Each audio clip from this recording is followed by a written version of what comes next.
संदसि चवणु आहे त शहबाज शरीफ़ वाज़े कयो आहे त मामले जी आलमी सतह ते जांच कराई वञे। आलमी जांच जे मुतालबे ते भारत को बि जवाबु नाहे ॾिनो। ख्वाजा आसिफ चयो आहे त मतिलबु त दाल में कुझु कारो आहे।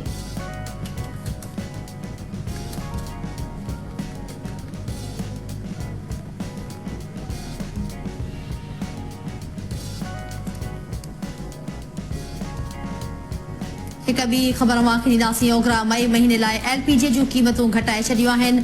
नोटिफिकेशन जारी कयो वियो आहे। ओघरा तरफ़ां जारी कयल नोटिफिकेशन मूजिबि मई महीने लाइ घरेलू सिलेंडर जी क़ीमत 37 रुपया 80 पैसा घटाई वई आहे। बिल्कुलु नाज़रीन, अहम ख़बर असां शेयर कयूं पिया। अव्हांखे ॿुधाईंदासीं ओघरा मई महीने लाइ LPG जूं क़ीमतूं घटाए छॾियूं आहिनि, जिन जो नोटिफिकेशन बि जारी कयो वियो आहे। अव्हांखे ॿुधाईंदासीं ओघरा तरफ़ां जारी कयल नोटिफिकेशन मूजिबि मई महीने लाइ घरेलू सिलेंडर जी क़ीमत 37 रुपया 80 पैसा घटाई वई आहे। घरेलू सिलेंडर जी नई क़ीमत 2892 रुपया 91 पैसा मुक़रर थी आहे। जी नाज़रीन, अव्हांखे आगाह करे रहिया आहियूं। ओघरा मई महीने लाइ LPG जूं क़ीमतूं घटाए छॾियूं आहिनि, जंहिंजो नोटिफिकेशन जारी कयो वियो आहे। ओघरा तरफ़ां जारी कयल नोटिफिकेशन मूजिबि मई महीने लाइ घरेलू सिलेंडर जी क़ीमत वधाई वई आहे।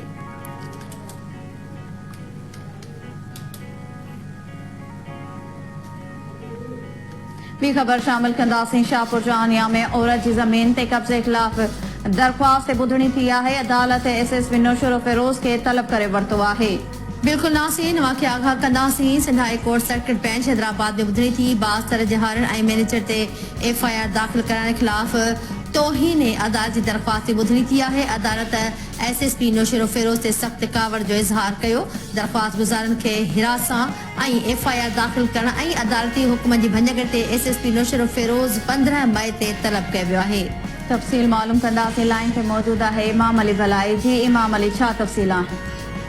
सिंध हाई कोर्ट शाहपुर जानिया में सेठ अब्दुल कादिर सेठर जे ज़ाल मसमात खैरन सां सुरैया जी ज़मीन ते बासरनि पारां गैर क़ानूनी कब्ज़े ख़िलाफ़ ऐं संदन हारिन ऐं मैनेजर ते FIR दाख़िल करण ख़िलाफ़ तौहीन अदालत जी दाख़िल दरख़्वास्त ॿुधणी कई। अदालत SSP नौशरो फिरोज़ ते सख़्त कावड़ जो इज़हार कंदे दरख़्वास्त गुज़ार खे हिरास ऐं FIR दाख़िल करण खां ऐं अदालती हुकुम जी ख़िलाफ़वर्ज़ी करण ते SSP नौशरो फिरोज़ ते कावड़ जो इज़हार कयो आहे ऐं चंदपटिन जे ज़ाती हैसियत में तलब करे वरितो आहे।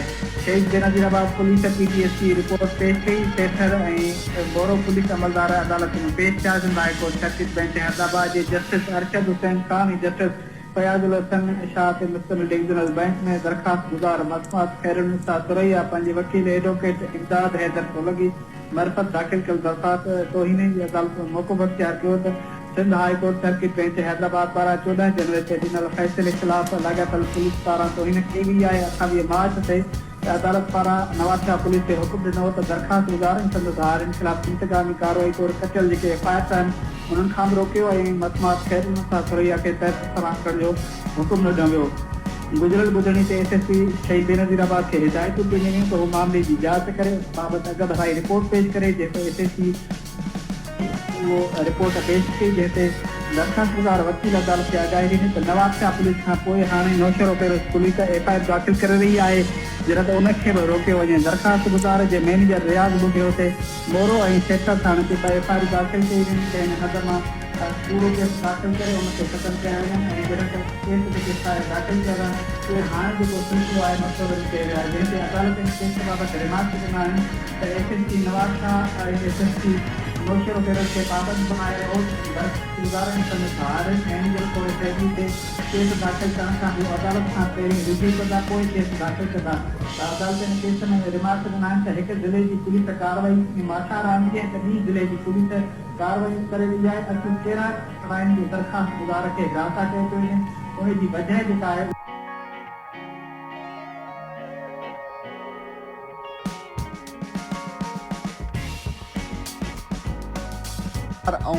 सुभान कोसो। सिंध में कहर जड़ी गर्मी आ, उन गर्मी में बदतरीन लोड शेडिंग आ। सॼे सिंध अंदर लोड शेडिंग सबब आवाम जो जीअण आहे उहो जंजाल थी वियो आहे। कारोबार सख़्तु मुताद आहे। स्कूल अंदर जेके ॿारड़ा आहिनि उन्हनि खे सख़्तु ॾुखियाईनि जो मुंहुं ॾिसणो पए थो। ॻाल्हि कबी अस्पतालनि जी त अस्पताल अंदर उहे मरीज़ जेके पहिरियां मर्ज़ सां जेको आहे झेड़ियुनि पिया उहे शदीद जेका गर्मी सबबु उहे बेहाल बणियल आहिनि। सॼे सिंध जे मुख़्तलिफ़ ज़िलनि जो जेको आहे जाइज़ो वठण जी कोशिशि कंदासीं।